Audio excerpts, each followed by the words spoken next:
Petite Grave. C'est une parcelle qui peut être un petit peu gélive selon les années et qu'on voulait absolument protéger en cas d'impact gel au printemps. Pour la protéger, on a acheté 2 ventigels cette année. Les températures sont descendues vraiment très basses, on a enregistré jusqu'à -5 quasiment au pied du ventigel. On l'a déclenché dans la première nuit quand on a eu le gros gel entre le 2 et le 3 avril de mémoire. Au début uniquement en termes de ventilation et les températures ont continué à baisser malheureusement et quand on est arrivé aux alentours de -2, -3, il y a un système de chauffage qu'on peut mettre en place.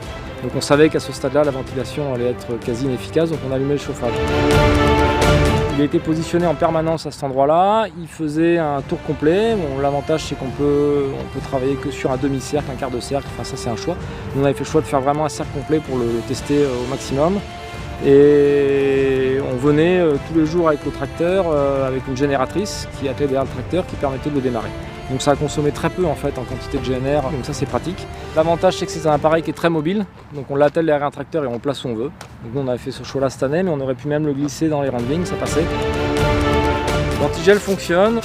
Vu le froid qu'il a fait, on s'attendait à pas grand chose, parce que quand on descend en dessous de -3, au final il y a peu de choses qui est vraiment efficace. Mais on a quand même réussi à sauver 1 hectare, c'est positif, tout à fait.